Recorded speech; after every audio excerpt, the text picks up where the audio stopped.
Okey, Assalamualaikum warahmatullahi wabarakatuh. Bersiaran sekali lagi dalam podcast Masuk Angin Keluar Asap. Okey, hari ini untuk episod kedua kita bersama saudara Kir Muhammad Noor. So, Kir, silakan Kir. Assalamualaikum. Pertamanya saya ucap terima kasih kepada podcast kerana menjemput saya pada malam ini. Nama saya adalah Kir Muhammad Noor, seorang pengarah dan juga penerbit kecil-kecilan. Dan dalam masa yang sama saya sebelum ini adalah pemimpin pada sebuah persatuan, iaitu Persatuan Pekerja Filem Malaysia, iaitu sekarang dinamakan Profima. Saya lebih kurang 4 penggal saya di situ. Sekarang dah diambil alih oleh Presiden baru Cik Khalil Saleh, orang muda yang visi yang mungkin lebih baik dan boleh menyambung kerja-kerja saya yang lepas, insya-Allah. Okey, sepanjang 4 penggal lagi 4 penggal tu lebih kurang 8 tahun 12. 4 kali 3 lah, satu penggal 3 tahun Okey, sepanjang lagi, sepanjang sebelum ni kita PPFM. Okey, selepas tu ditukar kepada Profima. So daripada perubahan nama tu kepada nama yang baru ni, so apa sebenarnya yang berlaku masa kepimpinan Kir? Okeylah, pada namanya, pada asalnya adalah Persatuan Pekerja Filem Malaysia, PPFM. Semasa saya ambil alih pada 2009, saya rebranding balik. Maknanya kita tukar kepada Persatuan Pekerja Profesional Filem Malaysia. Dan memang orang dalam pun, maksudnya kerja kita adalah kerja profesional, bukan semua orang boleh buat kerja-kerja ni. Banyaklah yang kita lalui, maksudnya dah tentu sebagai satu persatuan ni kita menjaga kebajikan. Selain daripada kebajikan, kita memberi ilmu dan menambah teknologi baru kepada pekerja filem kita, kru filem lah, mana kru filem Malaysia, di mana kita adakan bengkel, workshop, dan juga kita juga memikirkan macam mana untuk nak menaikkan tangga gaji dewan yang asal, yang masih di bayaran zaman batu lah lebih kurang. So itu memang perbincangan tu lama kita buat bersama dengan penerbit filem, penerbit TV, Finas, sampai ke peringkat kementerian. Tapi kita belum jumpa satu jalan yang penamat lagi. Sebab benda ni dia bukan kita boleh minta begitu saja. Bukan suka hati kan. Suka hati, sebab benda ni adalah bagi penerbit pula tu dia dengan stesen. So tugas ini adalah penerbit yang akan berusaha dengan stesen untuk meminta dinaikkan kadar perolehan itu. Barulah duit itu dapat diagih kepada tenaga kerja, pengarah dan pelakon.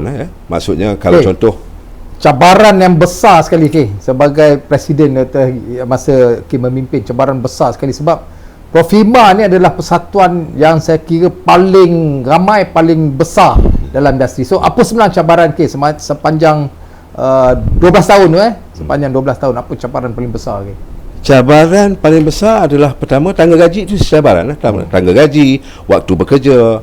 Maksudnya kita kita cuba nak minta kita bekerja lebih kurang daripada 12 jam satu hari, tapi memandangkan kerja-kerja filem ni agak sukar kita nak buat begitu sebab kita ada timeline, kita ada date daripada pelakon. Maksudnya kalau kita cuba pendekkan masa, production kita tak boleh siap dalam masa yang kita jangka. Contohnya sekarang ni telemovie paling-paling pun tak 8 hari. Tapi kalau kita cuba maksudnya kalau kita nak ikut hours yang kita nak kerja 12 jam tu, tak siap tak siap. Dia kalau nak siap tu boleh, bukan tak boleh tu. Dia semua orang kena faham kerja masing-masing. Contohnya kalau katalah besok kita kata call time kita pukul 9. Pukul 9 tu maksudnya dia orang dah kena datang lebih awal daripada pukul 9. Dia orang dah kena siap breakfast, dia orang dah siap make up, dia orang dah siap set, semua dah ready dah. By 9 mungkin dah pengarah kata 9.30 dia nak buat call, dia nak call shot. Tapi kalau bila maksudnya kalau persediaan yang awal tu tak dibuat, Tak mungkin kita boleh shoot 9.30. Contohnya kita baru nak shoot, tiba-tiba dia kata okey, kadang benda ni berlaku. Bang, sekejap bang, boleh tak bang? Kenapa? Kereta is on the way. Pelakon seorang ni baru nak sampai. Jadi masalah. Jadi benda ni kita kena, dalam jadual kita kena siap dah. Maksudnya pukul 9 tu call time tu adalah, maksudnya lebih kurang kita dah nak call shot dalam 5 ke 10 minit. Maksudnya kehadiran dia tu kena lebih awal. Sama ada 7.30 ke 8 pagi, dia dah kena makan. Budak-budak dah kena makan, dah apa semua, dah make up dah siap, wardrobe dah ready, set dah ready, technical dah siapkan lighting. Okey, pukul 9 tu kita menunggu arahan daripada pengarah je lah untuk call shot. Tapi kalau ada department-department yang agak cuai ataupun dia tidak, orang kata apa, buat double check, kononnya malam hari ni dia telefon, dia kata okey besok kereta sampai pukul 7, tapi dia beranggapan kereta tu akan sampai begitu, tapi tiba-tiba tak sampai. Itu kereta, pelakon, prop lain, yang sebab apa, dalam babak itu memerlukan kereta tu perlu kena ada. Okey, tapi maksudnya kadang-kadang bila benda tu tak ada, kalau dia bagi tahu lebih awal, kita ada cara, pengarah boleh berfikir okey, maksudnya shot ini boleh di shot ataupun scene ini boleh dikemudiankan, kita buat yang dalam rumah dulu. So kita, tapi kena bagi tahu lebih awal. Jangan masa nak shoot baru bagi tahu benda tu tak ada. Dan masalah. Lagi memanglah kalau cakap pasal cabaran yang kita syuting ni memang banyak lah cabaran-cabaran. Dia subjektif. Cuma yang saya nak tanya sepanjang K jadi presiden tu, yang saya tengok lah, sebab kita sama-sama memimpin persatuan. Di antara yang saya kagum lah bagaimana kesungguhan K boleh menganjurkan festival Oscar kan, Oscar ya, anugerah Prof Imam. Maknanya sebelum ni mereka pun pemimpin sebelum pun ada buat Oscar, dan bila masuk K meneruskan kesinambungan untuk buat satu hari yang mengiktiraf kru. Memang sukar saya tengok beberapa kali K buat, dan saya sangat yakin itu adalah kerjaan besar. Kerana bila penghargaan itu dibuat oleh Prof Imam, dia melihat bahawa Prof Imam ni memang satu persatuan yang besar, yang hebat.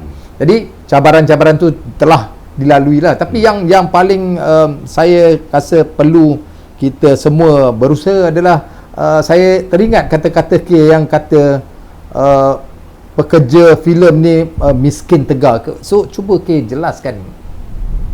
Contohnya beginilah. Betul ke miskin tegar? Itu memang betul. Contohnya saya boleh cakap lah, lebih kurang 80% orang-orang industri filem ni tidak ada rumah sendiri dan masih menyewa. Sebab apa? Pertamanya, kita ni pekerja filem ni pekerja bebas. Sebelum-belum ini kita tidak ada SOP-SOL, kita tidak ada EPF, kita ada ahli-ahli kita yang kita cuba educate dia orang. Maksudnya kita bagi tahu dia orang macam mana sekalipun, berapa gaji dia orang sekalipun, cuba buka account, maksudnya daftar dengan LHDN, because ini keperluan-keperluan yang bank minta. Jadi contohnya kalau dia orang nak beli rumah, dia kena ada, contohnya kena ada LHDN tu penting, income tax kan, dia kena ada. Lepas tu bank statement yang elok. Lepas tu duit tak banyak tak apa, itu tak kisah. Walaupun tiap-tiap bulan tu kita masuk duit 500, 700, 800, itu bank tak kisah, tapi dia nak tengok akaun kita tu aktif ke tidak. Okey, itu okey. Mungkin dari segi statement tu mungkin dia boleh terima, tapi dari segi income tax, income tax tu dia ambil kira semasa-masa tu. Sama ada bila orang tu tak ada akaun income tax, jadi dia orang beranggapan orang ni gaji dah memang tak tentu, tapi maksudnya kerja dia mungkin ada banyak masa yang kosong. Mungkin bulan ini dia bekerja, bulan depan dia tak ada. Ada juga kadang-kadang dia melalui sampai 2 bulan tak ada kerja, 5-6 bulan tak ada kerja pun ada budak. Tapi kadang-kadang itu sebab dengan bayaran yang di-offer oleh penerbit sekarang, macam mana pun dia terpaksa ambil. Sebab apa? Pertamanya bukan hal rumah tu, tapi dia nak hidupkan keluarga dia. Contohnya bila kita di Kuala Lumpur ni, sekurang-kurangnya satu kelamin 3,000 kena ada. Kalau kata dia menyewa rumah-rumah yang paling-paling kurang pun antara 6 ke 700 ringgit, dan makan minum, anak sekolah lah apa semua itu, dan mungkinlah kemampuan dia bolehlah pakai ikut motor ke skuter. Kalau dia nak beli kereta, tak mungkin. Kalau kerja ada setengah-setengah orang tu, mungkin dapat kerja banyak, dan bolehlah Okey, itu seperingkat ada. Tapi kalau untuk nak beli rumah, and then agak bermasalah sebab bank biasanya dia reject sebab dia tengok kita punya bank statement tak apa ni, kita tak ada LHDN tak ada, dan itu yang tak boleh. Apa yang kita minta sekarang ni beginilah, contoh petani, nelayan, kerja-kerja buruh yang lain pun, maksudnya buruh yang orang kata apa, yang bebas juga, dia orang pun tidak ada EPF, tidak ada. Tapi maksudnya benda-benda ni kerajaan nampak dia orang tu, kerajaan lebih tuju ke situ untuk bantu. Tapi maksudnya sekarang ni kita minta begini lah, sekurang-kurangnya kerajaan dapat melihat kepada orang industri filem ni, sebab dia orang ni pun bekerja macam orang lain juga, dia orang pun perlu makanan ada macam orang lain juga, secara keluarga. So jadi kalau kita minta, maksudnya mungkin kita ada sekarang apa nama dengan kerajaan perpaduan, kerajaan madani ni orang kata apa, dan kita mendapat satu menteri yang saya nampak yang bagus, menteri KPKT apa YB Ngakomeng. Saya nampak dia lebih prihatin. Tapi mungkin selepas ni kita minta pemimpin persatuan, sama ada pemimpin pekerja atau pemimpin penerbit dapat buat satu kunjungan hormat, berjumpa dengan ini pasal rumah lah ni. Rumah pasal lah, rumah. KPKT Ya, kita minta berjumpa dengan apa nama menteri KPKT, dan dalam masa yang sama kita minta jugalah sokongan daripada menteri apa nama komunikasi dan digital. Okey, mungkin kita boleh bagi, maksudnya orang filem ni bukan tak boleh beli rumah, dia boleh juga kalau bank tu ada bagi kelonggaran. Contohnya pertama, kelonggaran dari segi kelulusan, ataupun mungkin bank kata okey, ada tak benda-benda yang boleh dimortgage, boleh dicagar, kan? Mungkin kadang-kadang ada setengah tu memang dia tak ada, tapi mungkin keluarga-keluarga dia di kampung boleh membantu mortgage geran rumah ke apa ke begitu. Ataupun maksudnya cara pembayaran tu, because orang filem ni maksudnya kerja dia bukan tiap-tiap bulan dia akan dapat 3,000, tapi maksudnya kalau bank boleh bagi kelonggaran, dia begini, okey, memang kita ada 1 tahun 12 bulan, katalah dia kena bayar 500 satu bulan, dan setahun lebih kurang 6,000. Tapi sebab kerja dia orang tak menentu, dan ada masa dia mendapat rezeki rimau, okey, bulan ini dia bayar bagus 500, tiba-tiba 2 bulan tak ada, bulan ketiga dia tiada, okey, dia pump lagi banyak. Tapi maksudnya syarat bank ni kata okey, sebelum bulan 12 6,000 ni kena dihabiskan. Kalau dia nak minta bulan-bulan tu agak sukar lah buat masa ni, sebab pendapatan tak menentu sebab dia orang ni bekerja bebas, dan majikan kita pun berpindah-pindah, bukan dengan satu majikan kita bekerja, kecuali maksudnya ada majikan yang mendapat kerja yang lebih, dan dia tu permanent di syarikat itu, dan itu dia boleh survive. Sebab apa, bila dia bekerja dengan syarikat tu, dia ada EPF, dia gaji dah tetap, dan segala benda dah, maksudnya itu peluang-peluang dia yang saya ingat dalam 20% tu yang boleh membeli rumah lah. Itu dari segi perumahan. Tapi dari segi yang miskin tegar yang kita kata tu, soal apa? Okey, miskin tegar ni dari segi pendapatan dia lah. Okey, adakah bayaran tu rendah sangat? Okey, rasa bayaran yang dia maksudnya kalau yang mana above the line tu, above the line, okey, gaji dia orang tu maksudnya agak selesa, tapi tetap dia ada macam orang lain, bukan dia kerja setiap bulan. Tapi yang kita kata kru-kru kita ni di bawah miskin tegar ni, yang kata masih ada yang pendapatan dia 800 sebulan, ada yang dalam 1,000 ke 1,500 sebulan. Itu kalau contohnya kalau dia dapat satu telemovie sebulan, kalau dia tapi drama mungkin banyak. Dia beginilah tu. Kadang-kadang ayalah kita ambil contoh dia begini. Kalaulah dia tiba-tiba di offer untuk bekerja pada minggu pertama ataupun minggu kedua, minggu ketiga dan keempat, mungkin dalam minggu pertama yang dia buat kerja tu, mungkin kita buat katalah telemovie 7-8 hari, tak semestinya dia habis kerja tu dia akan dapat satu kerja yang baru. Okey, dia dapat ambil projek tu katalah minggu pertama ataupun minggu kedua, kan? So katalah pendapatan dia lebih kurang dalam yang paling rendah mungkin dalam 1,800. Okey, yang paling rendah lagi runner, driver, itu lagi rendah. So jadi bulan itu dia tidak ada satu job yang kedua, dia cuma berfokus pada duit yang itu. So dia tidak dapat maksudnya untuk nak menampung keluarga dia, tak dapat.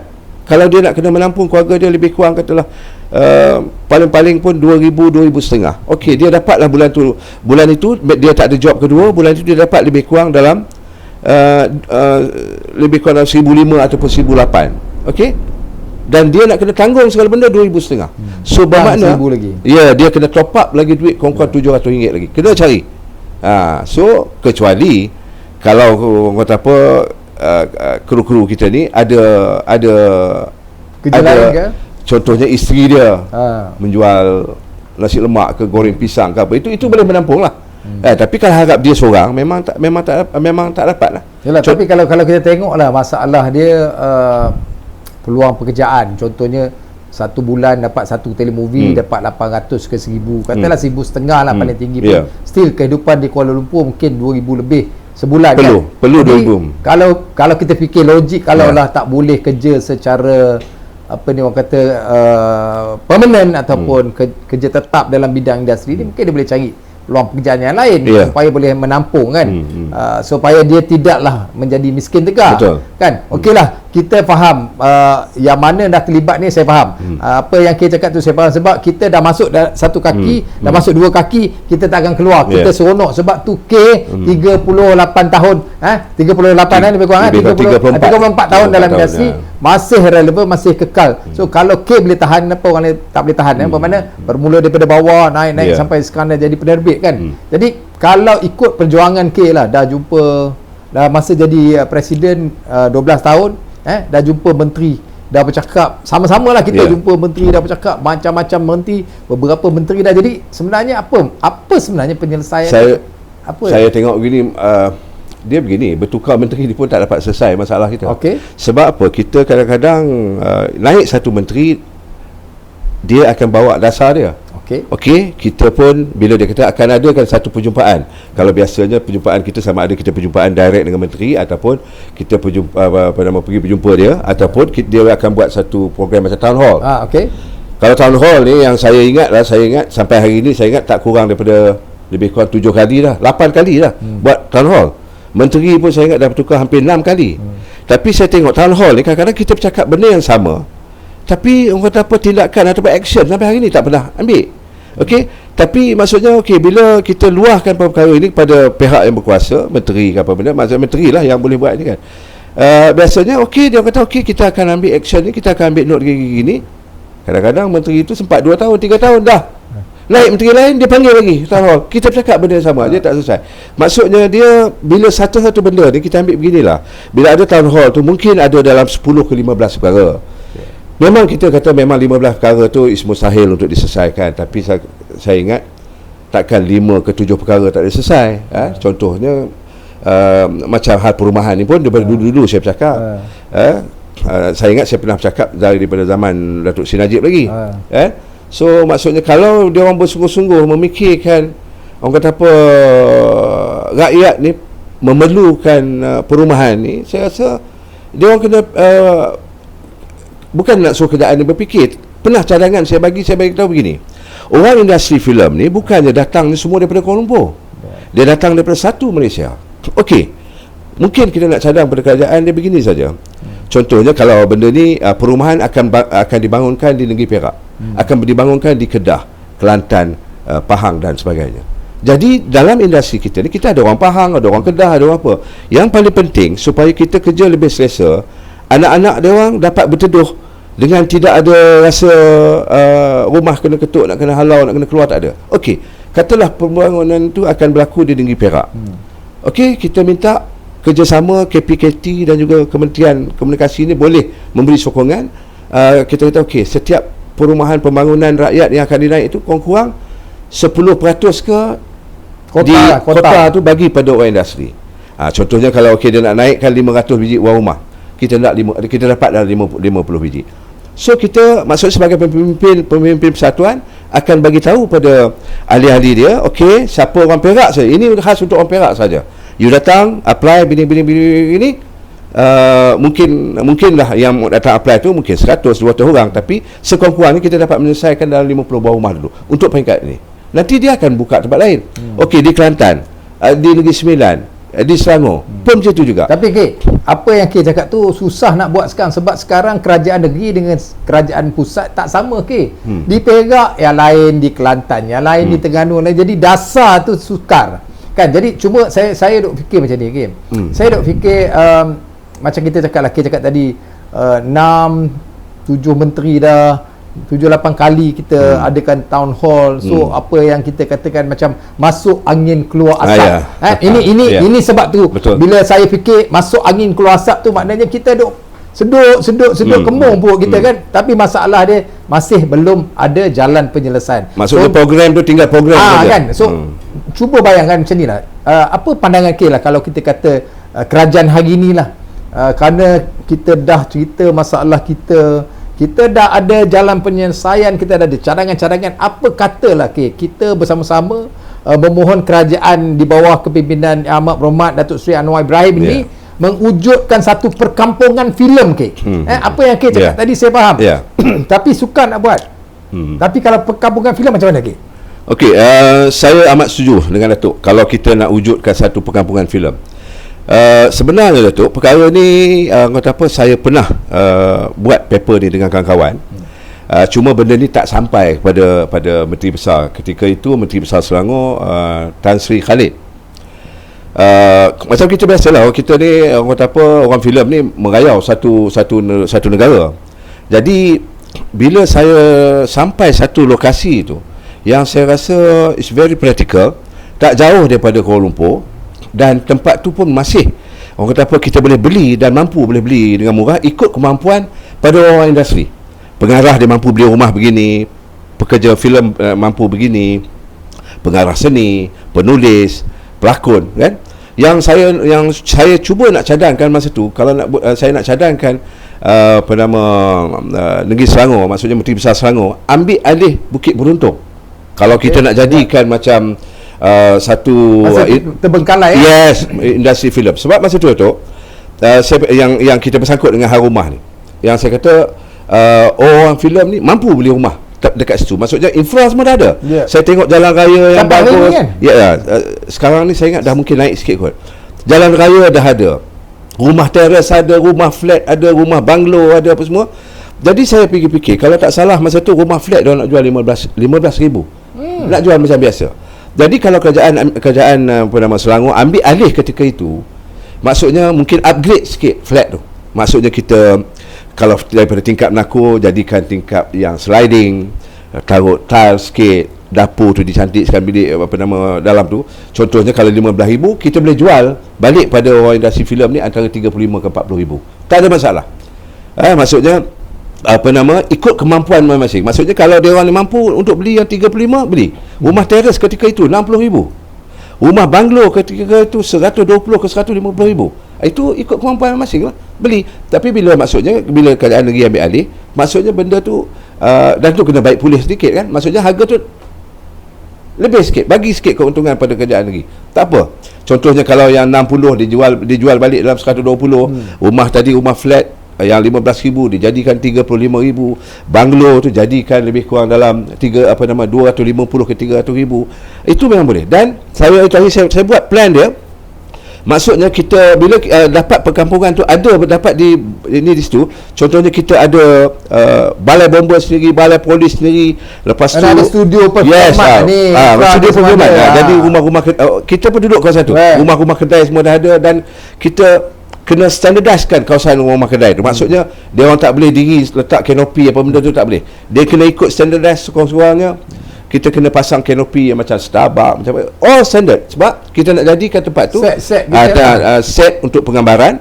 Macam balai polis tu kita adakan, mungkin minta, kita boleh ini dengan Kementerian Dalam Negeri, mintakan situ polis bantuan je supaya bila kita buat penggambaran tu bebas sikit. Jadi tak perlu kita nak berhenti ganggu kerja-kerja polis. Sama bomba pun begitu. Dan situ kita adakan dewan, kita adakan masjid, adakan apa. Jadi bila penggambaran tu akan berlaku, maksudnya di pintu masuk, nak masuk ke Bukit Beruntung ketika itulah perkampungan perfilman. Jadi Penggambaran akan berlaku banyak di situ. Ada orang syuting kat rumah teres, rumah banglo, balai polis. Mana aktiviti ekonomi akan berlaku juga. Akan aktiviti filem ni akan berlaku. Lepas tu rumah-rumah kedai tu kita jadikan pejabat, kita jadikan rumah sakit. Mana syarikat production house yes, ada di sana. Semua kebanyakan ada pada situ. So jadi dan kita bukan katalah kita nak cari duit sangat, tapi maksudnya kita buka kepada orang ramai untuk datang nak melawat, tengok macam mana penggambaran tu berlaku. Jadi menjadi pusat. Yes, macam budak sekolah kita kenakan RM1. Orang dewasa yang datang masuk sana kita charge sekali RM5. Dan kita maksudnya bila dia sampai sana boleh tengok macam mana penggambaran kita berlaku, dan kita ada akademi kita di situ. Lepas tu kedai-kedai makan, food court kita semua tu ada kan. Contohnya suami-suami bekerja, isteri yang mana berminat, okey you buka restoran, kita adakan bos-bos, kau boleh buka nak jual apa benda pun boleh. Maksudnya buka juga pusat tapi bukan yang jenis sos-sos agak muat, tak boleh. Kita kena standardise sebab kita nak bagi image bila penggambaran tu berlaku, lalu depan kedai tu nampak cantik. Maksudnya itu yang saya masa tu apa kekangannya tak dapat jumpa menteri. Saya tak nak sebutlah satu ahli parlimen ni. Ada dah jumpa lah, tapi tak jumpa menteri besar tapi lah. Tapi benda tu tak sampai. Akhirnya tak sampai. Jadi saya pun okey, tak apalah. Sebab apa tu? Kalau kita nak buat perkampungan filem ni, kalau kita nak cari tempat yang kosong agak masalah nanti, sebab kos akan tinggi. Tapi kalau kita dalam kita ambil lah lebih kurang 40 batu bersegi ni, contohnya sama ada benda tu berlaku di Negeri Sembilan ataupun berlaku di Selangor ataupun di Pahang yang tak jauh, lebih kurang 40 km tu. Kalau kita nak cari yang kosong, kos dia banyak lah nak buat perkampungan ni.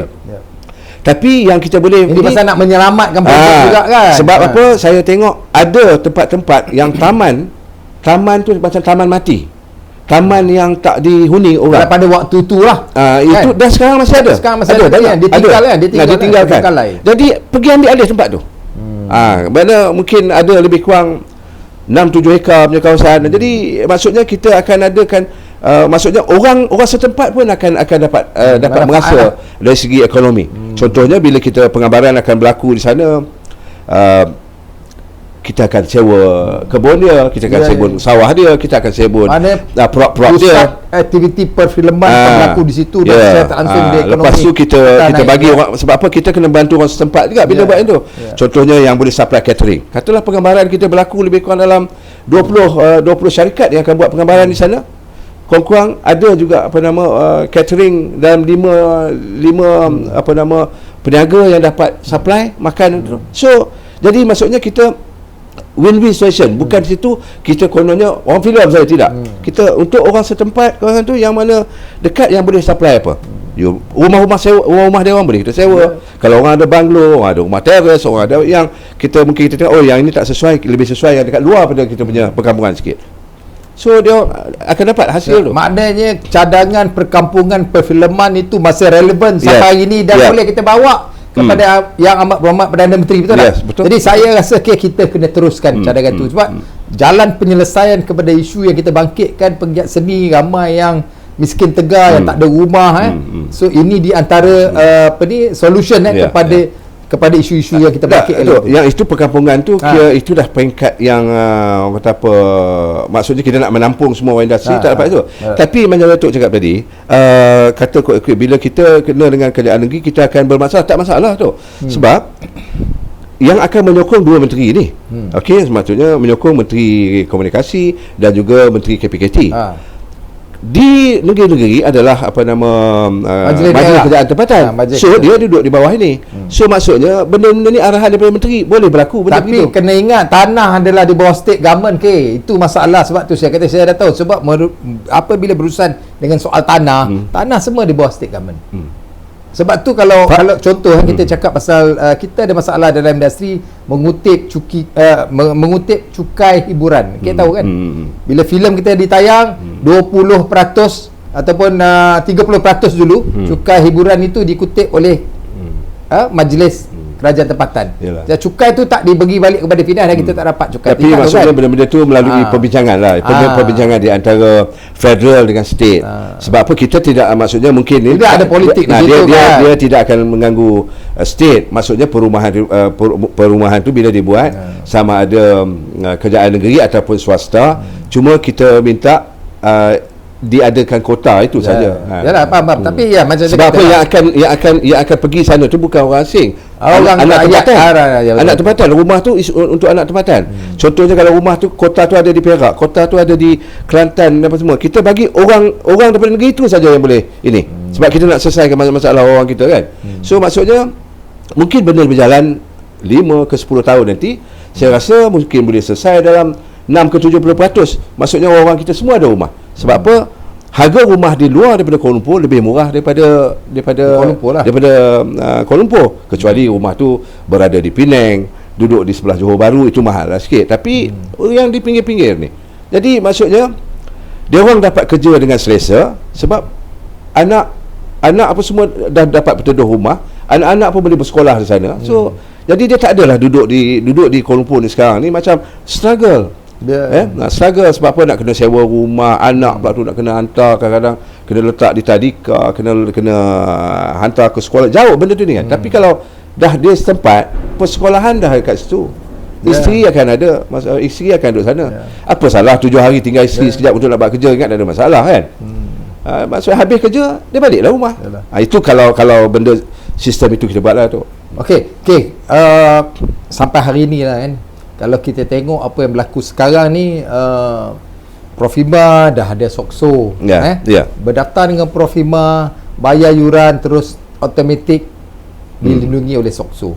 Dan terkini juga ada kerjasama dengan KWSP. So bermakna dari segi kebajikan yang melibatkan pekerjaan ini telah selesai.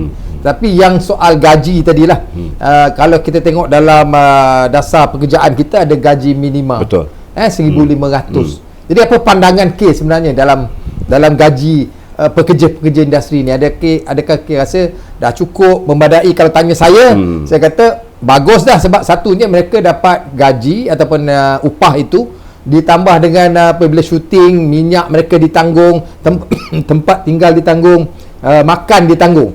Gaji yang mereka dapat tu dah, ataupun upah mereka dapat tu adalah bersih. Jadi apa pandangan K tentang gaji tu sebenarnya ataupun upah tu? Dia gaji dia gaji dia tu yang above the line tu okey. Yang bawah tu masih belum. Gaji minima tu lagi gaji minima kan? Jadi maksudnya kita tak nak lagi lah gaji yang di bawah 1,500. Contohnya tak apa, kita bermula dengan pekerja bawah kita, yang bawah contohnya macam kita punya driver, kita punya runner, kita punya 1,500. paling kurang pun mesti ada 1,500. Yang lain tu ikut grade masing-masing lah. Sebab apa?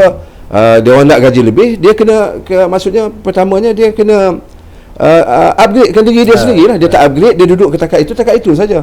Maksudnya kalau kau sekarang ni kerja sebagai tukang beli prop, lepas ni kau nak jadi prop man, lepas tu kau nak jadi prop master, lepas tu kau nak jadi art director. Supaya untuk jangan 10 tahun kau bekerja masih yang itu, tak boleh lah. Itu sebabnya kadang-kadang kita nak bagi tahu dengan kru kita ni, tambah ilmu tu penting. Bukan sekadar nak bekerja ada pengalaman je. Maksudnya yang ilmu tu kena dicari. Maksudnya kita kena bersedia untuk berdepan dengan graduan-graduan yang ambil bidang ini, broadcast apa semua, broadcast, masscom apa semua. Kalau semua itu diterima pakai nanti satu hari, bila kata itu atas penerbit kata kita boleh buat apa nama gaji minima ni bila diploma. Maksudnya gaji minima ni kita boleh buat, tapi maksudnya lepas ni kita kena tengoklah masing-masing punya paper. So kalau kau you datang you belajar daripada UiTM, you belajar daripada Universiti Melayu, daripada ini apa semua, tangga gaji dia beginilah. Tapi bukan gaji dia yang maksimum atas, tapi sebab apa, dia orang pun kadang-kadang yang mana belajar tu tak semestinya dia masuk dalam industri ni dia faham semua. Kan kadang-kadang mungkin akan jadi kejutan budaya untuk dia orang. Sebab apa? Dia orang ingat apa yang dia orang bekerja tu, contohnya kalau kita ambil contohnya bahagian art department, dia jadi makeup artist.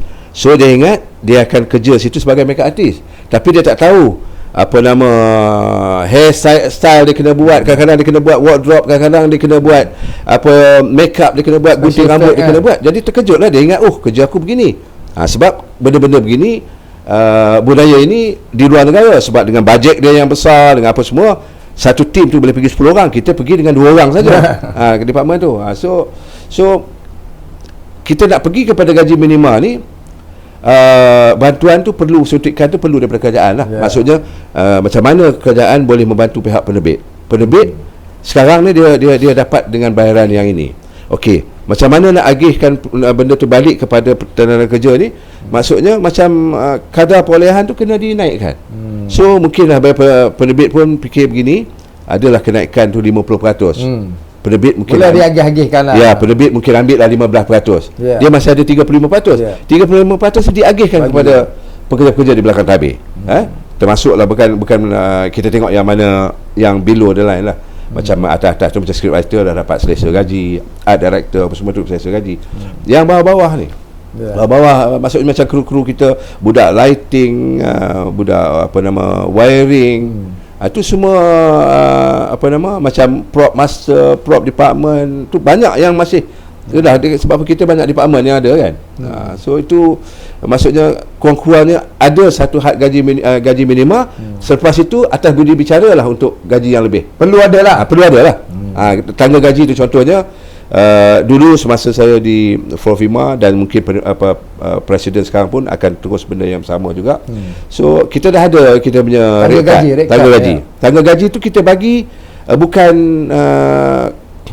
apa nama, maksima, is minima.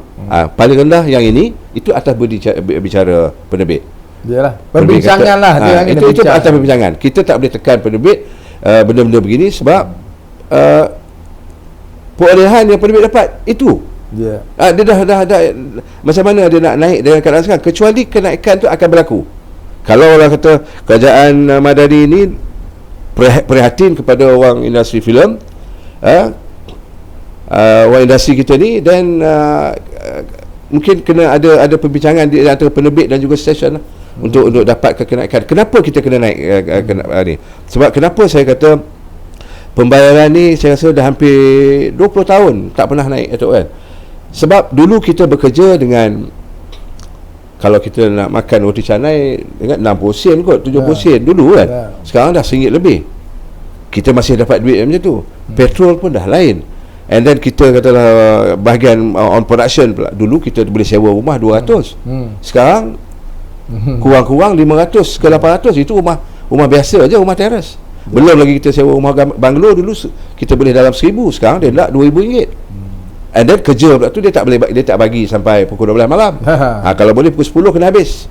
Jadi kalau benda tu tak habis, rumah tu kita perancangan kita boleh nak habiskan satu hari RM2,000, tiba-tiba tak habis 2 sen 3 sen, besok kena masuk balik, dia kena lagi RM2,000. Ini dia akan menambahkan kos lah. Dengan orang kata apa, barang-barang keperluan kita pun banyak yang harga dah naik. Betul kan? Okey, 34 tahun dalam industri kan, sepak terajang industri dah tahu kan, dah lalu macam-macam lah. Jadi rasanya 34 tahun tu pengalaman dalam industri yang begitu lama kan, apa nasihat lah kepada warga kru kita ni kan, sebagai mantan, sebagai orang yang dah daripada kru bawah naik production manager sampai director, producer sekarang So apa nasihat kepada adik-adik kita? Nasihat saya beginilah, kita, that's why kadang-kadang kita bekerja dalam industri filem ni bukan sekadar kita bawa pengalaman kita saja. Kalau sebagai pelakon, bukan kita bawa muka kita yang lawa, yang handsome saja. So maksudnya itu saya cakap, saya kata macam mana sekalipun dia kena mengikuti kursus-kursus yang diadakan. Contohnya kadang-kadang Finas ada apa nama, bagi pada persatuan untuk menjalankan kursus lakonan, kursus pengurusan, kursus tenaga kerja belakang tabir, kan? Maksudnya dia orang kena pergi ke kursus tu untuk menambahkan ilmu-ilmu dia. Okey, sama juga yang mana keluar graduan tu, maksudnya dia sekarang ni bila dia masuk dalam industri, dia kena lebih kepada praktikal. Mungkin dari masa di sana dia banyak dari segi teori, tapi bila di sini dia kena banyak and then disiplin paling penting. Kedua, maksudnya orang filem ni satu je lah, supaya dia dapat duduk bekerja lama, mulut jangan lebih lah. You lebih mulut, dia beginilah, you kerja ke ni, okey, dia orang pun tengok je lah. Akan datang hilang you, tak ada, tak panggil dah. Tak panggil dah. So ini kena berjaga. Maksudnya kita disiplin waktu bekerja kita, dan kita jangan terlalu banyak mulut. So komplain pun jangan terlalu banyak sangatlah. Kadang-kadang kita makan kena faham, tak sedap. kadang-kadang kita kena faham masa penggambaran kita. Contohnya kalau kita ni penggambaran kita berlaku dekat atas bukit, penggambaran kita berlaku dekat tengah laut, itulah makanan yang boleh disediakan, kan? Don't expect macam mana kita di darat, makanan semua elok teratur cantik, sampai sana you nak macam tu, memang tak boleh lah.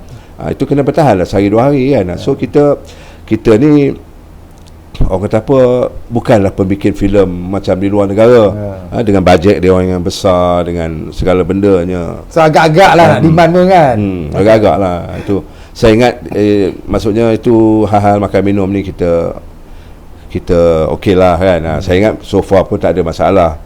Tak ada masalah sangat. Kadang-kadang adalah masalah makanan tak cukup, tak cukup. Dia begini, kadang-kadang production manager minta 20 okey, supply 25 orang, dan dia tak terfikir yang hari tu extra ada 10 orang. Makanan tak ini cukup, benda-benda begini kru kena mangsa lah, kan? Kru-kru pun sama juga. Kebetulan kru kita dah memang, tim kita dah memang lebih kurang dalam 21 orang. Okey, dengan pelakon, dengan apa semua akan pergi 30. Hari tu ada scene besar, dah pakai ada 2 unit lagi. Ada makanan, ada tambahan. Jadi makanan terkurang. So benda-benda ni production manager kena alert lah. Kena maksudnya dia jangan fikir dia sedia, tiba-tiba dia pun hilang. Petang kan baru nampak balik. Itu tak boleh lah macam tu. Saya tengok banyak PM sekarang macam ni. Kadang-kadang PM ni share location pun ada. Kan? Saya dulu bermula daripada production manager. Maksud Datuk nak tinggal set setengah jam pun tak berani, kan? Nak pastikan semua, nak pastikan everything dah jalan benda, okey, baru setengah jam hilang sekejap je, tapi tak akan hilang terus, dia kena ada dekat set. Okey, sebagai mantan Presiden Profima lah, dah buat macam-macam, dah, orang kata dah melalui proses yang mana kita ni berjuang lah, sebagai pejuang lah. Kalau kita tengok dalam industri ni, sihat, masih boleh bekerja, kan, walaupun umur dah agak orang kata berumur lah. Yalah. Macam saya, kita dah berumur lah, kalau nak dibandingkan budak-budak baru yang masih sihat, bertenaga, tenaga kita pun dah kurang. Kita kena akui lah. Okey, dalam industri ni, kan, kalau kau dah tak boleh kerja, kau sakit, siapa nak tolong kau? Ini berlaku pada industri hari ni, kerana bila kita contohnya hari tu arwah sahabat kita, Rizwan Hashim, kau ingat, kan? Dia menyembunyikan penyakit dia kerana dia tidak mahu producer tahu dan risau dan tak nak ambil dia. Jadi sama juga sebenarnya dalam hal kru kita yang sakit, yang ada masalah, yang mereka harus bekerja juga demi sesuap nasi. Jadi pandangan lah, apa sepatutnya kita buat melalui industri, ataupun mungkin juga memberi cadangan kepada kerajaan supaya kita ada satu tabung, yang mana tabung ini boleh membantu. Bukanlah kita asyik minta sedekah dan meminta simpati lah. Jadi mungkin ada cadangan-cadangan daripada lah. Okey, saya rasa begini, kita kena anggota apa, saya rasa Negeri Selangor ada buat benda tu. Contohnya macam kita orang industri filem ni, tak kira lah baik pelakon, sama ada pelakon, penulis, pengarah, pekerja filem semua ni, yang pertama kita kena wujudkan insurans berkelompok. Kena pastikan semua tu ada. Contoh macam sekarang memang ada SOPSO, tapi orang tu kena pertama, macam katalah contoh Profima, okey, yang mana berdaftar dengan dia pun sepatutnya dijadikan syarat. Untuk menjadikan ahli Profima, you kena berdaftar dengan SOPSO. Macam masa dulu sebelum ada SOPSO ni, insurans, setiap orang yang akan nak jadi ahli Profima mesti ada insurans. Okey. So memang benda tu berlaku. Sekarang dah pergi ke SOPSO. Tak apalah, saya ingat Presiden sekarang pun tengah uruskan perkara tu, supaya semua orang-orang kerja, orang-orang di belakang tabir ni ada insurans. Itu peringkat pertama. Peringkat kedua, insurans kalau aksiden, itu aksiden saja, PA. Keduanya, kita kena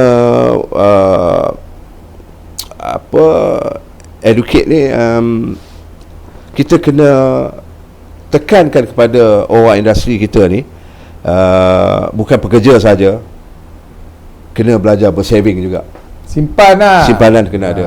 Okey. Kalau tak ada simpanan, itu tadi macam mana nak simpan? Kita cakap tadi miskin tegar, nak beli rumah tak ada, tu tak ada. Maknanya diorang tidak cukup nak makan, nak hidup, nak simpan je mana? Dia simpan dia tak bukan banyak tu. Contohnya dia beginilah, simpan dia tadi melalui EPF tadi. EPF kalau dia ada EPF, contohnya sebulan dia masuklah RM50 okay. So di sana ada interest, ada apa semua. So maksudnya begitulah, bukan simpan. Mana kesedaran untuk menabung lah. Menabung dah ada. Satu lagi, mungkin industri filem kita perlu diwujudkan satu tabung lah. Itu yang saya cakap tadi tu. Yayasan, maksudnya yayasan tabung ni, mungkin tiap-tiap tahun kita ada suntikan daripada kerajaan. Mungkin tiap tahun kerajaan akan bantu, tak kira lah 100-200 ribu kepada tabung tu. Yang selainnya, macam mana kita nak minta ahli-ahli kita orang tu membantu juga. Setiap dia dapat kerja, mungkin dia boleh tolak duit dia RM10 ke RM20 ke apa. Jadi bila apa-apa berlaku, sebab apa, duit yang dia orang bagi ni lah juga yang akan membantu kawan-kawan yang lain. Mana perlu ada mekanisme lah, macam mana tabung tu nombor kita satu kena lah. ada satu, kita kena tabung ni perlu diwujudkan. Kita ini tak ada kan? Adalah, ada setengah-setengah yayasan tu tak boleh kita guna pakai pun. Dia hanya jaga ahli dia, tapi yayasan ni yang untuk semua. Untuk semua orang-orang industri filem dan TV. Maksudnya kita kena ambil yang filem dan TV saja. Kita tak boleh lah nak ambil tabung ni nak bagi kepada pelakon apa nama yang tak berkenaan lah. Yang berkenaan tak boleh lah. Keraf tangan lah, apalah semua itu lain. Itu bagi yang lain buat. Kita industri filem, kita industri filem dan TV, termasuklah dokumentari semua lah. Tapi orang yang bekerja dalam industri ni kena ada satu tabung tu diwujudkan. Mungkin kerajaan boleh membantu peringkat pertama, kita suntikan dana lah. Mana tahu tiba-tiba PM kita Datuk Seri Anwar dalam sebelum ni dia umum bagi tu bagi ni kita tengok, kadang-kadang kita tengok je, kita telan je Datuk Seri Anwar dia kadang dia umumkan, okey saya akan bantu ini 2 juta, 3 juta, 5 juta. Apa salahnya kalau kita ada satu yayasan tabung begini diumumkan oleh menteri ataupun Perdana Menteri sendiri, okey kita akan bantu peringkat pertama ni, kita akan bagi kepada industri ini tabung ini bermula dengan 5 juta ataupun 10 juta kan. Sebab kita tengok Datuk Seri Anwar ni kalau dia sebut banyak ratus-ratus juta. Jadi kita bukan nak ratus juta, kita nak boleh dibantu lebih kurang 10 juta yang pertama saja. Okey, selepas tu kita kena bergerak berfikir macam mana mekanisme untuk menambahkan duit. Jadi kita kena maksudnya kita orang industri ni kena begini jugalah. Kita kena ada sama-sama menang, win-win situation. Contohnya kerajaan membantu kita 5 ke 10 juta sudah dibagikan sebagai pokok. Jadi pemimpin persatuan berfikir pula macam mana ahli-ahli dia boleh membantu dari segi tabung itu. Kan? So bila kita membantu dia, korang duit tu akan jadi lebih lagi lah, akan bertambah. Mungkin peringkat pertama kita membantu dia dari segi kalau dia tiba-tiba ada terima kemalangan sakit, musim nak raya, musim anak-anak nak sekolah. Ini paling penting kita orang industri kita ni paling berjaga. Masa bulan lain tu dia orang boleh hurah-hurah lagi lah, tapi bila dekat dah bulan 10, bulan 11 tu dah jaga anak-anak sekolah, buku sekolah, pakaian sekolah. Lepas tu nak raya, memerlukan duit raya tambang. Lepas tu satu lagi bila sakit. Dan satu lagi kadang-kadang saya pernah didatangi satu ahli. Dia datang ke saya masa tu di luar, tak jauh daripada pejabat masa tu, tapi bila staff telefon dia kata, bang ada orang nak jumpa. Dia bawa beg ni gini. Okey, tak apa. Saya pun sampai pejabat, saya tengok ada satu budak kru kita. Saya pun panggil, jom masuk bilik. Apa masalah? Dia kata, bang saya nak RM40. Kenapa? Saya nak kena yang tu kes dia kena, rumah dia kena seal. Saya nak RM40. Saya nak balik kampung. Saya tanya dia, budak Kedah, saya tanya, kau nak balik kampung untuk apa? Saya kata, saya terpaksa duduk kampung lah bang, rumah kena seal semua. Saya tak kerja pun tak ada. Saya kata, kau dekat kampung ada kebun getah? Tak ada. Ada sawah? Tak ada. Kelapa sawit ada? So tak ada. Kalau tak ada, kenapa kau balik tu untuk nak menyusah mak bapak kau lagi? Okeylah, kita buat begini, persatuan nak tolong banyak tak ada, kau ambil, okey, saya pun telefon, ada budak-budak, kadang-kadang kita syuting ni ada budak yang kita angkat daripada bawah, tiba-tiba dah jadi art director gini. Saya pun telefon ada satu budak yang saya ambil daripada kampung dulu dan jadi art director dah. Saya kata, Fido, kau datang pejabat siap? Dia pun datang gini, okey, kau boleh tolong tak kawan kita ni? Bagi chance dia 2 minggu duduk kat rumah kau. Sebab kau pembujang kan, duduk rumah kau. Okey, ni 300 bagi. Kau cuba cari kerja, jangan ingat kerja filem saja. Sama ada kau nak pergi cari kerja jadi security ke, kau nak kerja jadi driver ke, ataupun kau nak kerja bawa taksi, it's up to you. Tapi kalau itu kau tak boleh juga, lepas tu kau nak balik, kau balik lah. Itu cerita dia lah.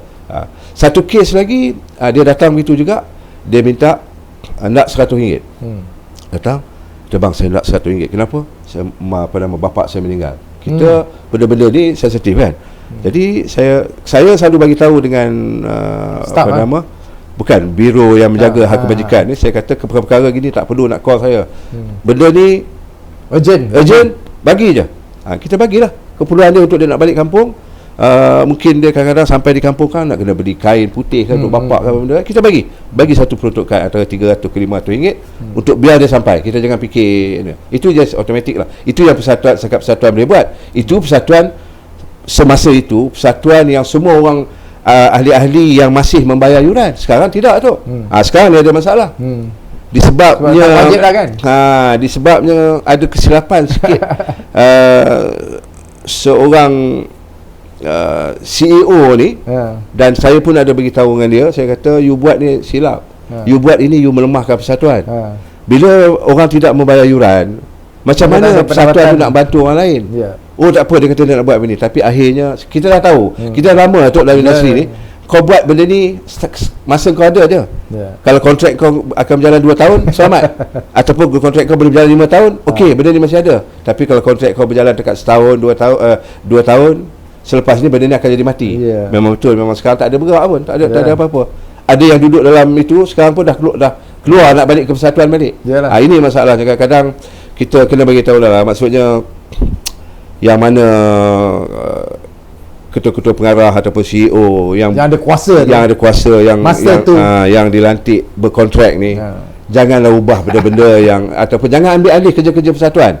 Yang kerja persatuan bagilah persatuan, you fokus kepada pembadanan yang you nak ni, you fokus to that. Yang hal-hal kebajikan ni serah pada persatuan. Persatuan ni bukan baru kan, persatuan kita ni semua dah melebihi 20 tahun lebih dah. Tapi bila you buat itu, you melemahkan persatuan, maksudnya orang dah mula tak kisahlah, tak pergi persatuan tak apa sebab ada benda ni. Okey, budak-budak kita ni memang sukalah benda gitu, tapi persatuan tak ada duit. Kan? Bila tak ada duit, macam mana kita nak bantu ahli-ahli yang lain? Duit yuran dia orang tu lah yang bantu kawan-kawan yang lain kan? Betul lah. Okey, menutup dah apa harapan lah kepada kerajaan Madani ni? Saya tengok beberapa hari ni macam tak happy statement-statement di media sosial tu kan. Apa sebenarnya yang harapan yalah, betul dah jadi mantan, tak jadi presiden, tetapi isu-isu industri ni masih dekat di hati, betul tak?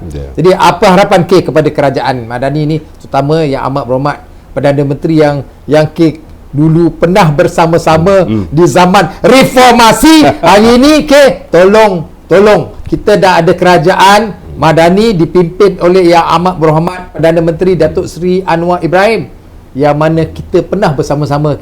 So apa yang mungkin nak sampaikan kepada kita? Inilah kita harapan kita tinggi kepada kerajaan perpaduan, kerajaan Madani, dan juga Perdana Menteri kita Datuk Seri Anwar Ibrahim, maksudnya dapat menjenguk-jenguk sikit orang industri ni. Permasalahan orang industri ni bukan benda baru, benda dah lama. Kalau boleh ada sedikit action yang perlu dibuat. Contohlah tadilah, kalau katalah kita nak minta kenaikan perolehan itu dibeli oleh stesen ini melibatkan dana kerajaan juga, maksudnya dia akan pergi melalui MOF juga. Tak apa, kalau boleh kita, maksudnya mungkin Datuk Seri datang tengok, dengar betul keluhan-keluhan ni, mungkin nak datang tengok ramai-ramai, tak boleh. Datuk Seri mungkin boleh memanggil pemimpin-pemimpin persatuan yang hardcore, bukan yang sepihan. Panggil, duduk depan dia, bercerita bini-bini, dan mungkinlah cadangan kita tu, macam Datuk cakap tadi, kita tubuhkan satu yayasan. yayasan untuk orang industri filem dan TV ni. Sebab kita tengok kesian sampai hari ni kita punya seniman, seniwati yang orang kata apa, mati berdiri. Ya, macam mana mati berdiri? Ada seniman dan seniwati ni setengah duduk rumah flat. Dia rumah flat, bila meninggal terpaksa masuk dalam lift berdiri. Kan? So kita kesian sangat dengan keadaan keuangan yang tak ada. Sekarang pun banyak yang masih duduk di rumah-rumah pakai apa nama kita panggil, PPRT ya, rumah PRT. Kalau bila datang musim perayaan, mulalah pemimpin kita ni nak ambil mileage bulan puasa, panggil orang ini semua datang, bagi kita. Kalau pilihan raya? Pilihan raya. Lepas tu barulah nak bagi duit. Kita ingatkan banyak lah, bagi 1,000, 2,000. Bila kita tanya berapa, 200, 300, apa ke susahnya kan, panggil orang tua-tua ni datang ke, contohnya di majlis buka puasa begitu, tak perlu pun. Kalau nak bantu pegawai-pegawai tu, pergi ke rumah terus, minta nama seraya nama, pergi tengok dia orang dekat rumah betul, tengok dalam rumah itu macam mana. Bukan kalau setakat 200 ni apa yang dia boleh buat, kan? So maksudnya itulah harapan saya tu. Kita memerlukan ini, sebab apa kita memerlukan dana untuk membantu orang industri. Okey, soal kerja lah kan. Tapi maksudnya kalau ada, boleh ditubuhkan satu yayasan yang dibantu oleh Perdana Menteri kita ataupun Menteri KKD yang boleh membantu tubuhkan yayasan ni. Yayasan ni itulah benda-benda kebajikan yang tadi kena fikir. Dan selepas itu bila dana itu mengembang, mungkin kita boleh wujudkan benda-benda lain. Mungkin ada setengah hati-hati nak mulakan perniagaan yang bermodalkan 5,000 ke 10,000. Dia kata dia nak buka stall burger, dia nak buat nasi lemak, dia nak buat berniaga kecil-kecilan, nak buka kawash apa semua yang peruntukannya yang tak ini. Maksudnya pinjaman yang tidak ada bunga. Kau pinjam, kau bayar macam gini, bukan macam alung punya style, tak ada. So mungkin daripada dana yayasan yang kita ada tu boleh membantu orang industri yang lain. Sebab apa? Kita tahu orang industri kita ni, macam Datuk cakap tadi, bukan boleh lama bekerja. Cuma orang kata apa, kita ni bernasib baik, kita tak ada saluran yang dalam filem ni kita boleh fikir nak cari duit, kita lompat benda lain, kita buat benda lain sekejap supaya orang kata apa, kita ada income. Maksudnya jangan fokus kepada hal filem sangat. Sama juga budak-budak orang industri kita ni, jangan fikir filem ni saja. Contohnya kalau dia kata dia boleh lari sekejap, boleh bawa Grab, bawalah Grab. Boleh buat kerja lain yang dia, maksudnya kalau kata dia boleh berlakon saja, belajarlah buat skrip. Sebab skrip ni diperlukan lah, dia kena itulah. Okey, kita pun dah menghampiri penutup kepada podcast Masuk Angin Keluar Asap. Hari ini kita bersama dengan saudara K. Muhammad Noor, mantan Presiden Persatuan Pekerja Filem Profesional Malaysia. Jadi kita dah dengar keluh kesah dia, kita dah dengar pengalaman dia. Jadi jangan lupa terus menonton, terus follow podcast Masuk Angin Keluar Asap untuk mendengar isu-isu industri, masalah-masalah industri, mendengar isu-isu terkini yang melibatkan kepentingan rakyat, politik dan sebagainya. InsyaAllah kita sambung di minggu hadapan untuk siaran episod yang ketiga. Okey, Assalamualaikum warahmatullahi wabarakatuh. Bye.